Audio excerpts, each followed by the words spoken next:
श्री सद्गुरु महाराज की जय। मंगल मूर्ति सद्गुरु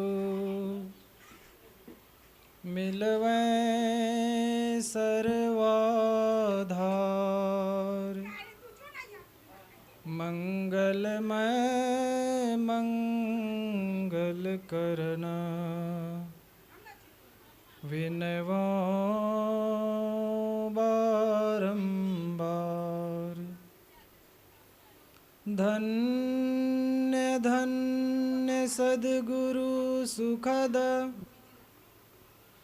महिमा कही न जाय।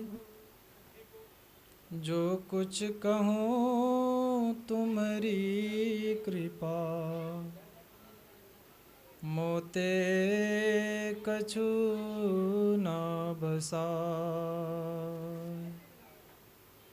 लोकाभिरामं रणरंगधीरं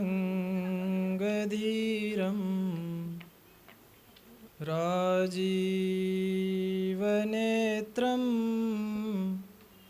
रघुवंशनाथं कारुण्यरूपं करुणाकरन्तं श्रीरामचन्द्रं शरणं प्रपद्ये। वन्दे बोधमयं नित्यं गुरुं शङ्कररूपिणं। यमाश्रितो हि वक्रोऽपि चन्द्रः सर्वत्र वन्द्यते।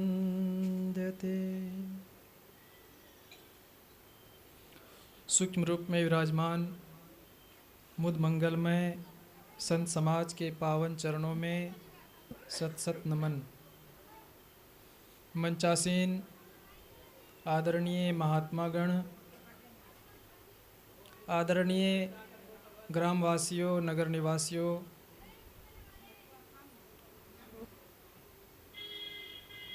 रांधवा मसंदा आश्रम स्थित कमेटी के सदस्यगण, पदाधिकारीगण, उपस्थित सज्जन वृंद, भक्तिमती माताओं तथा श्रद्धाशीला बहनों, प्यारे बच्चों, हम लोग श्री पप्पू जी के निवास पर आज सत्संग में उपस्थित हुए हैं। आज का जो कार्यक्रम है, हमारे पप्पू जी जिनकी सुपुत्री के जन्म उत्सव पर यह कार्यक्रम आयोजित हुआ है। हमारे भारतीय संस्कृति में संस्कारों का बड़ा महत्व है और कुछ भी कार्य को करने से पहले हमारे भारतीय संस्कृति में यह परंपरा रही है कि अपने गुरु से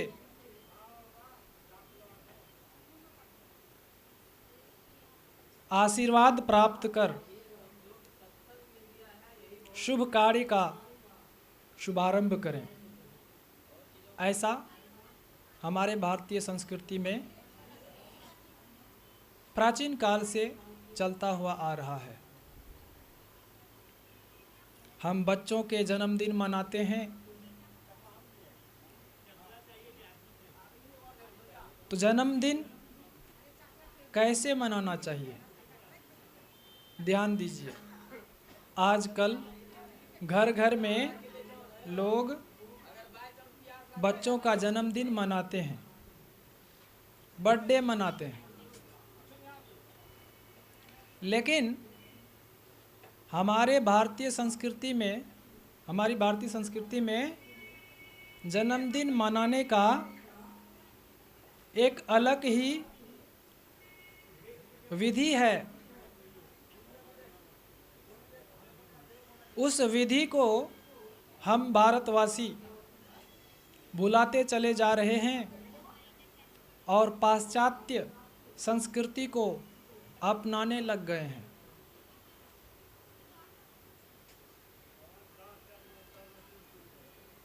हम लोग जो बर्थडे आजकल मनाते हैं वह किस तरह से मनाते हैं? लोग टेबल में केक सजाते हैं। केक, गांव में तो केक किसको कहा जाता है वो भी पता नहीं होता है, और उसमें नाम लिखते हैं आजकल, और उसमें मोमबत्तियां जो है लगाया जाता है। अब बहुत लोग आजकल उसमें फ़ोटो भी बनाने लग गए हैं, और बच्चे के द्वारा मोमबत्ती को जलाया जाता है, और जला करके अब बच्चे के द्वारा ही फूंक मार करके उसको बुता दिया जाता है। ये परंपरा कहाँ से आई? ये विचारणीय विषय है कि हमारे भारतीय संस्कृति में तो दीप को जलाया जाता है, बुझाया नहीं जाता है, लेकिन ये बुझाने वाली परंपरा कहाँ से आ गई?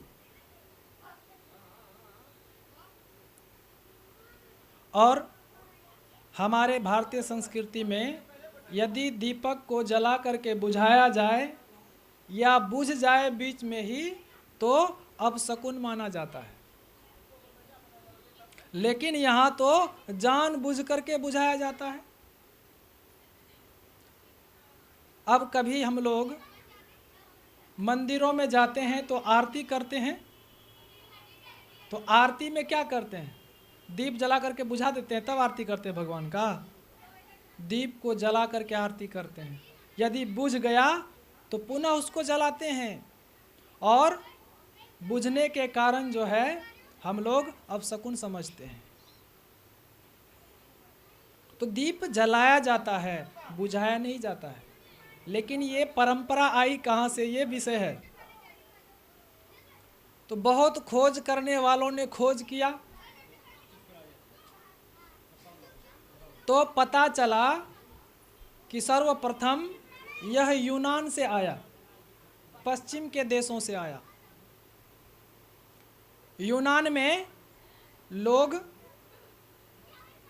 मोमबत्ती को जलाते थे, और उन लोगों का जो भगवान था उनके सामने में जा कर के उसको बुता देते थे। ये उनकी परंपरा थी।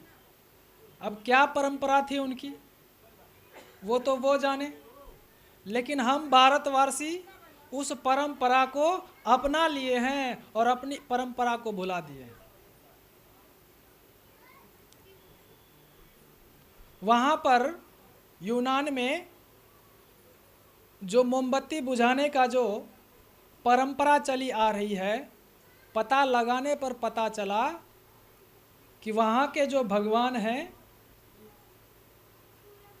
जब मोमबत्ती को बुझा देते हैं उससे जो धुआं निकलती है तो उस समय में प्रार्थना करते थे। वहाँ के लोग मिन्नत मांगते थे कि हे प्रभु हमारी इस इच्छा को पूर्ण करें,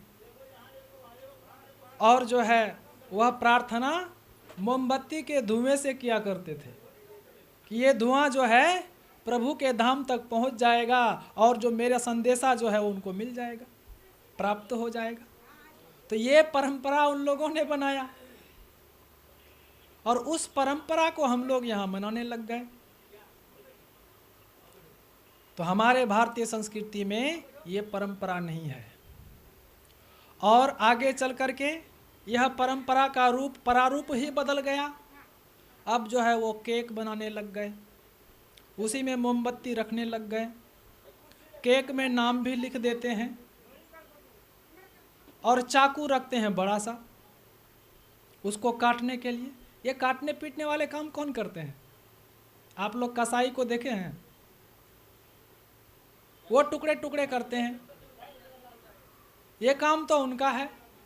ये जो केक बनाते हैं उसमें नाम लिखते हैं और उसको टुकड़ा टुकड़ा करते हैं, उस नाम को कटिंग करते हैं, ये अच्छी बातें नहीं है, ये अपशकुन की बात है। इससे जो है प्रेम नहीं बढ़ता, ये तो टुकड़े टुकड़े में बट रहा है। हमारे भारतीय संस्कृति में केक नहीं कटता है, लड्डू बांटे जाते हैं। लड्डू लड्डू की परंपरा है हमारे भारतीय संस्कृति में। भगवान गणेश को लड्डू चढ़ाते हैं, बड़ा प्रिय है, मोदक चढ़ाते हैं। अच्छा, लड्डू कैसे बनता है? आप लोग माई दाई लोग हैं, इधर हलवाई लोग भोजन बना रहे हैं, उनको पता होगा लड्डू कैसे बनता है। बहुत सारे दाने को जिसमें रस चाशनी से भिगोया होता है उसको जो है एकत्रित किया जाता है, सबको जोड़ने का काम किया जाता है, सबको जोड़ करके एक लड्डू तैयार हो जाता है, उसको लोग खाते हैं।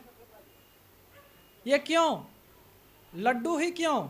इसीलिए कि हम संसार में विभिन्न प्रकार के विविध विविध भांति के लोग हैं, सबका सोच अलग अलग है, विचार अलग अलग है, लेकिन ये जो लड्डू है यह हमें शिक्षा देती है कि कितने भी अलग अलग विचारधारा के हो, लेकिन एकत्रित हो करके रहो, मेल से रहो, संगठित हो करके रहो।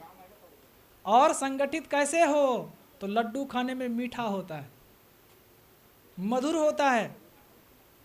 तो हम आपस में मेल से तो रहें, मेल से रहें, और हमारी भाषा कड़वा हो, मीठा नहीं हो तो मेल नहीं रहेगा।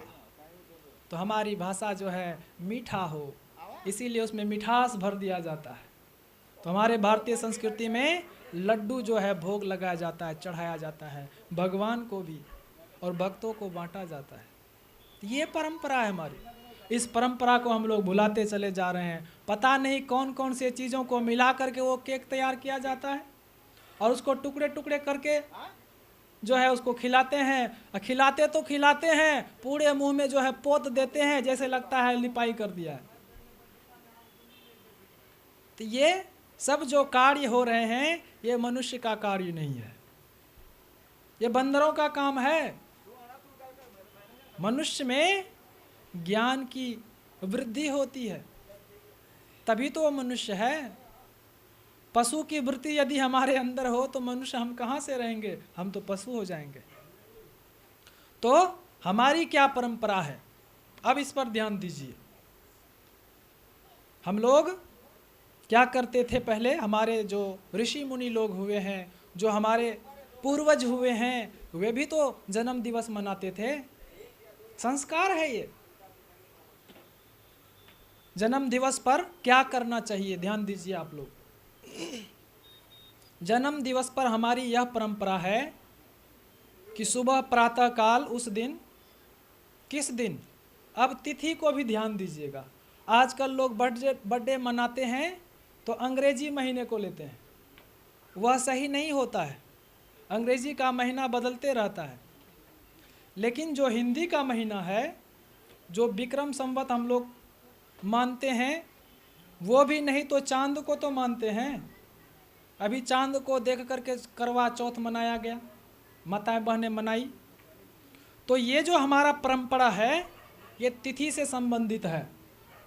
तिथि चतुर्दशी को, पंचमी को, त्रयोदशी को, ये जो है ये तिथि है। ऐसे तिथि के दिन मान लीजिए किसी का जन्म, जैसे हमारे गुरु महाराज का जन्म कब हुआ था? बैसाख शुक्ल चतुर्दशी को हुआ था, मनाते हैं हम लोग, लेकिन अंग्रेजी के महीने में बदलते रहता है। तो इसीलिए हमारी परंपरा में सबसे पहले यह ध्यान देना चाहिए कि हम जन्मदिन जो है तिथि में मनाएं।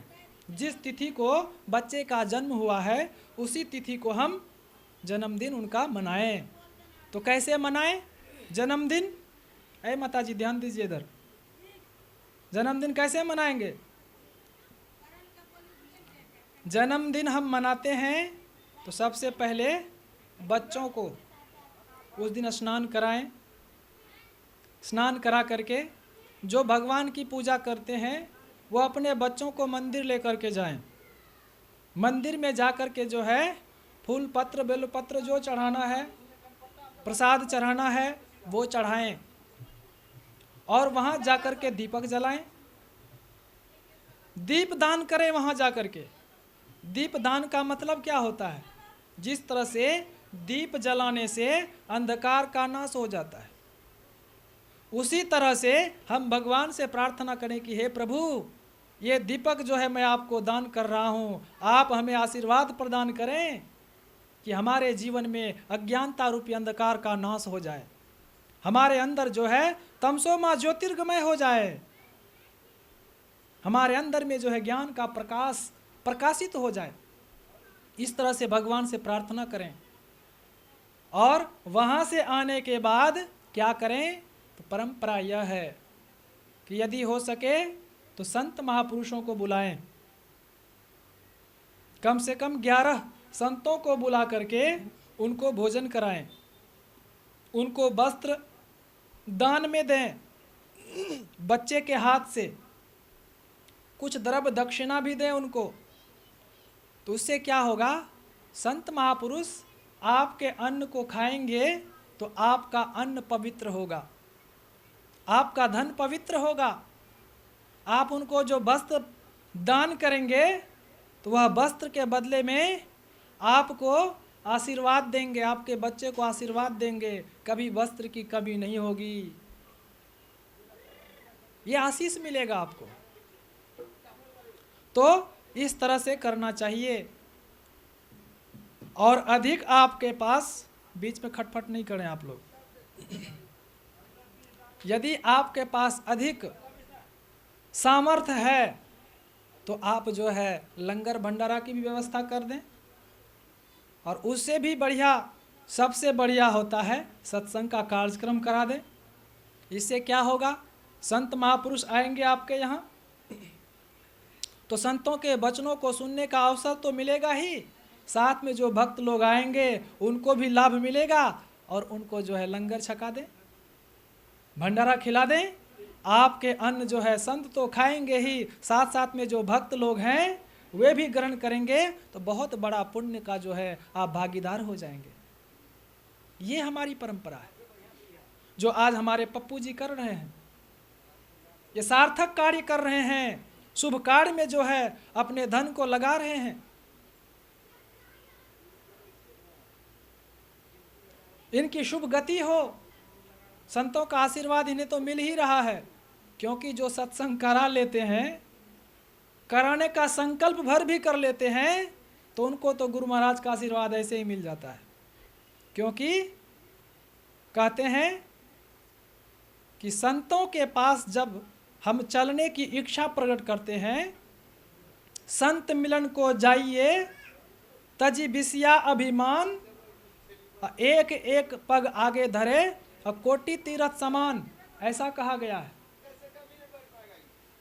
कि जो विषय को त्याग करके, काम क्रोध लोभ को त्याग करके संतों से मिलने के लिए जाते हैं, गुरु से मिलने के लिए जाते हैं, एक एक पग जो वो रखते हैं, तो वह जो एक एक पग धारण करते हैं, रखते हैं, तो वह करोड़ों तीर्थों का जो पुण्य है उसको प्राप्त होने लग जाता है। श्री सद्गुरु महाराज की जय। तीर्थों का पुण्य प्राप्त होने लग जाता है। ये हमारे सत्संग की महिमा है, गुरु की महिमा है, हमारी ये भारतीय परंपरा है। हमारे भगवान कृष्ण जब नन्हा से थे, उस समय में मैया यशोदा जो है उनका भी जन्म दिवस मनाया करती थी, तो वो भी दीपक जलाती थी। दोना में यमुना के किनारे भगवान कृष्ण को लेकर के जाती थी, और भी सखियां होती थी उनके साथ में, ग्वाल बाल होते थे, और दोने में दीपक को जला करके नदी में बहा दिया करती थी और प्रार्थना करती थी कि हमारे बच्चे का जीवन जो है उज्जवल हो, उनका भविष्य उज्जवल हो। तो भगवान क्या करते थे,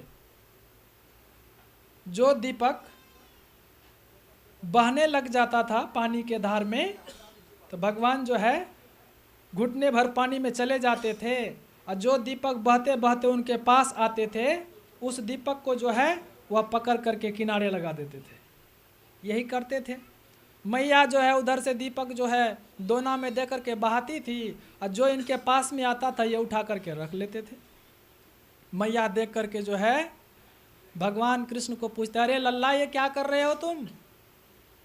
मैं तो दीपक को जो है दीप को जला करके प्रवाहित करती हूँ, और तुम जो है इनको किनारे लगा रहे हो, क्या बात है? कहा मैया क्या बतलाऊं, मुझे देखा नहीं जाता है, बहते हुए दीपक को देखा नहीं जाता है, लेकिन जो मेरे पास आ जाते हैं ना, तो मैं उनको किनारे लगा देता हूँ, उनको बहने नहीं देता हूँ। ये संकेत दे रहे हैं भगवान कि हम जीव जो हैं ये संसार रूपी नदी में बह रहे हैं, डूब रहे हैं। तो जो बहाव में, तेज बहाव में चले जाते हैं वो तो डूब ही जाते हैं, वो दीपक जाके भंवर में फंस जाते हैं और घूमते घूमते जो है डूब जाती है। लेकिन जो बहते बहते थोड़ा सा नज़दीक में आते हैं, भगवान के पास आते हैं, तो भगवान उसको पकड़ करके अपने पास रख लेते हैं, किनारे लगा देते हैं। तो हम लोग भी भवसागर में डूब रहे हैं, भंवर में जो है डूब रहे हैं। यदि किनारे लगना चाहते हो तो भगवान के पास आ जाओ, भगवान के शरण में आ जाओ, भगवान तुम्हें जो है किनारे लगा देंगे, बहने नहीं देंगे दुख रूपी संसार में। ये शिक्षा दे रहे हैं। और दीप दान करने के बाद जो है मैया जो है संतों को निमंत्रण दे रखी थी, समय दे रखा था कि प्रभु हमारे घर पधारिए, हमारे लल्ला का जो है जन्मदिन है आज, और आप जो है उसमें हमारे घर का जो है प्रसाद को जो है आप ग्रहण करेंगे, प्रसाद पाएंगे, तो हमारा जो है अन्न पवित्र हो जाएगा, हमारा धन पवित्र हो जाएगा। इस तरह से जो है मैया जो है संतों को बुला करके उनको अपने तरह से भोजन अपने हाथों से पकाती है। संतों को भोजन जो है अपने हाथों से पका करके खिलाना चाहिए। संतों की सेवा स्वयं करनी चाहिए, ना कि नौकर चाकर से, स्वयं उनकी सेवा करनी चाहिए। आजकल ऐसे ऐसे भी लोग हैं जो साधु को देख करके मुंह भौं सिकोड़ने लग जाते हैं, गिरना करने लग जाते हैं कि पता नहीं कहाँ से सुबह सुबह आ गया, मुंह बना करके जतरा खराब हो गया, ऐसे भी लोग बोलते हैं। लेकिन संतों का दर्शन मिल जाना ये बहुत कठिन है। संत तुम्हारे दरबार में यदि आते हैं तो तुम अपने भाग्य को सराहो कि आज साक्षात प्रभु परमात्मा हमारे घर आए हैं। क्योंकि संत जो होते हैं वो साक्षात ईश्वर के स्वरूप होते हैं, सद्गुरु जो होते हैं वो ईश्वर के स्वरूप होते हैं। इसीलिए उनकी सेवा करनी चाहिए, उनका यथा योग्य सम्मान करना चाहिए। आज आप लोगों ने रामचरितमानस को सुना। रामचरितमानस के पाठ्यक्रम में आपने क्या सुना? एक पिता के विपुल कुमारा, एक पिता के विपुल कुमारा, हो ही पृथक गुणशील आचारा,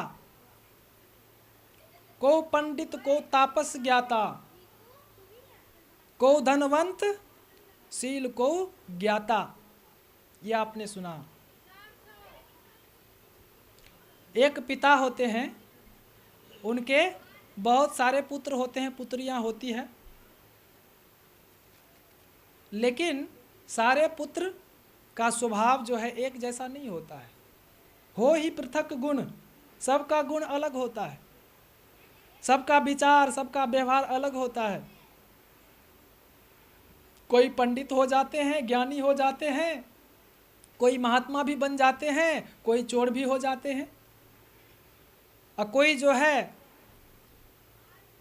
नौकरी करने लग जाते हैं और बड़े अमीर धनवान बन जाते हैं, कोई सीलवान होते हैं तो कोई बेबिचारी होते हैं। एक ही पिता है लेकिन अलग अलग गुण स्वभाव वाले उनके पुत्र होते हैं। देखा जाता है समाज में कि एक बेटा तो बहुत अच्छे होते हैं, एक बेटा जो है नालायक होते हैं। तो वही यहाँ पर कहते हैं कि वह एक ही पिता के सभी कुमार होते हैं लेकिन सबका गुण स्वभाव अलग होते हैं। और पिता जो होते हैं सभी पुत्रों को एक जैसा प्यार देते हैं, लेकिन कभी कभी ऐसा भी देखा जाता है प्यार तो पिता का सबके लिए एक जैसा होता है। इधर ध्यान दीजिए माताएं लोग, सबका प्यार, सब पुत्रों का प्यार एक जैसा ही रखा जाता है। पिता के लिए सब बराबर हैं, चाहे अंधा हो, चाहे लंगड़ा हो, चाहे बहरा हो, चाहे बढ़िया हो, है तो सब उन्हीं के पुत्र। सबको समान दृष्टि से देखते हैं, वो प्यार देते हैं। लेकिन जो पितु भगत, जो पिता का भक्त होते हैं, भक्त का मतलब क्या? पिता भक्त का मतलब जो पिता की आज्ञा का पालन करते हैं, जो माता पिता की आज्ञा का पालन करते हैं, वो पुत्र सभी पुत्रों में से विशेष प्यारे होते हैं, चाहे वो अज्ञानी ही क्यों ना हो। लेकिन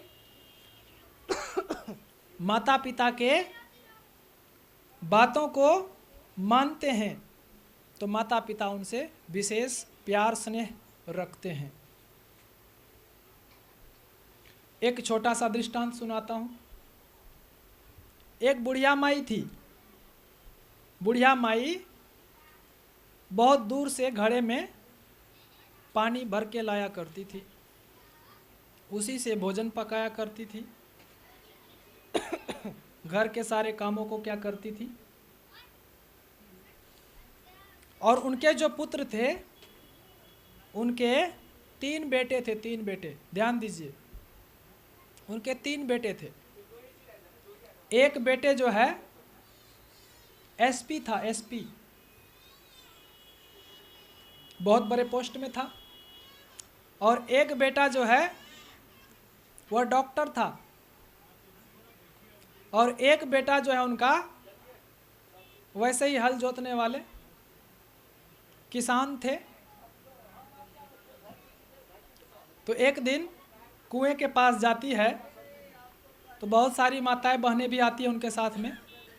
ऐसे ही वार्तालाप हो रहा था। किसी ने पूछ दिया कि माई, तुम तो वृद्ध हो गई हो, तुम्हारे बच्चे तो बड़े बड़े पोस्ट पर हैं, तो वो सेवा नहीं करते हैं?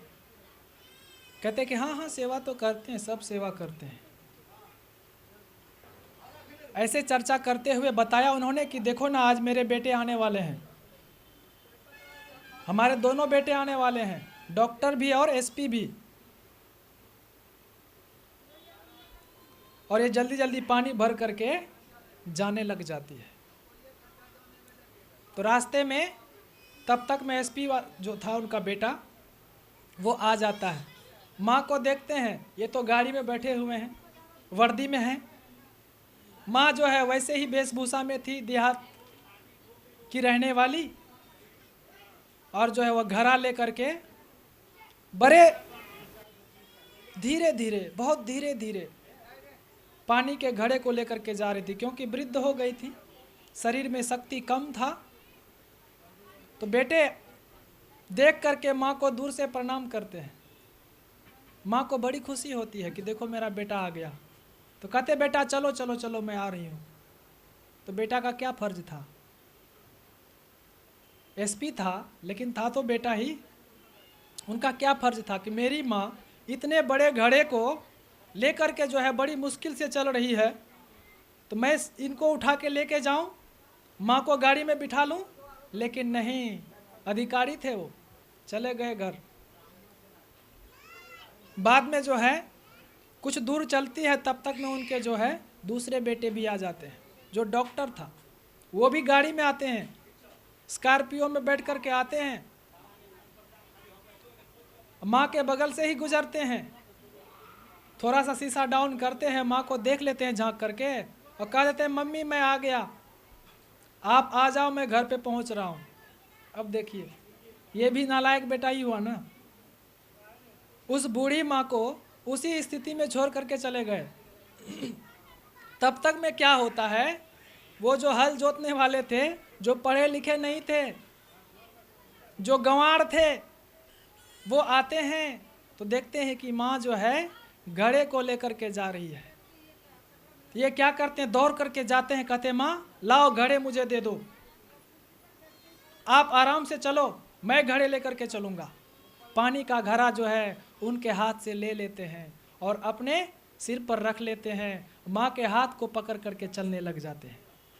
तो बताइए माँ का हृदय कितना खुश हुआ होगा कि देखो ये बड़े बड़े बेटे तो ऐसे ही चले गए, लेकिन ये नालायक जिसको सब कोई समझता था यही तो हमारे काम आए, यही तो हमारी सेवा किया इन्होंने, हमारे दुखों में हमारे सुखों में यही भागीदार हुए। ये तो आते हैं फुर से गाड़ी में और जो है चले जाते हैं अपने अपने जगह पर, मेरी सेवा तो यही करते हैं। तो बताइए सबसे अधिक प्रेम किस बेटे से होगा उस माँ का? उसी नालायक बेटे से ना, जो उनको हर दुख दर्द में काम आ रहे हैं। तो यहाँ पर भी यही गोस्वामी जी लिख रहे हैं कि एक पिता के विपुल कुमारा, हो ही पृथक गुणशील आचारा। अलग अलग विचारधारा के होते हैं, लेकिन जो माता पिता के भक्त होते हैं, आज्ञा का पालन करते हैं, वे सबसे प्रिय होते हैं। तो भगवान यहाँ क्या कहते हैं, अखिल विश्व मम उपजाया, सब पर मोहि बराबरी दया। कहते हैं भगवान कि उसी प्रकार से अखिल विश्व जो है मेरे ही उपजाए हुए हैं, और जितने भी जीव जंतु हैं, चर अचर जो कोई भी हैं, उन सब को मैंने बनाया है, भगवान कह रहे हैं, और सब पर मेरी बराबर दया है। पुरुष नपुंसक नारी वा जीव चराचर कोई, कहते हैं पुरुष हो नारी हो नपुंसक हो, कोई भी हो, चर हो अचर हो, चलने वाले हो नहीं चलने वाले हो, स्थावर हो जंगम हो, कोई भी जीव हैं, सब मेरे ही द्वारा बनाए गए हैं। अखिल विश्व मैंने ही सबको बनाया है और सब पर मेरी बराबर दया है। लेकिन जो भक्त, जो जीव मुझे भजते हैं, मुझे याद करते हैं, तो वो अतिशय प्रिय हमारे होते हैं। मोहि परम प्रिय सोई, वो हमें सबसे प्रिय होते हैं जो भक्ति करते हैं। कैसे? सर्वभाव से वही मोही, जो सभी प्रकार से मेरी सेवा करते हैं। भगवान कह रहे हैं जो सभी प्रकार से मेरी सेवा करते हैं वे हमको सबसे प्रिय होता है। तो जो सत्संग प्रेमी सज्जन वृंद सब प्रकार से सद्गुरु की सेवा करते हैं, अपने गुरु को बुलाते हैं किसी भी कार्यक्रम को करने से पहले, पुत्र का विवाह हो, पुत्री का विवाह हो, घर में कोई भी अनुष्ठान करना हो तो सबसे पहले सद्गुरु को लाते हैं, उनसे सत्संग वार्ता सुनते हैं, तो इससे जो है वातावरण शुद्ध हो जाता है। आस पड़ोस के लोग भी आते हैं, वे भी सुन करके जो है पवित्र हो जाते हैं, तब जाकर के जो है अनुष्ठान करते हैं। तो जब सद्गुरु का आशीर्वाद मिल जाता है तो फिर अनुष्ठान में कोई अमंगल नहीं होता है, वह शुभ मंगलमय संपन्न हो जाता है।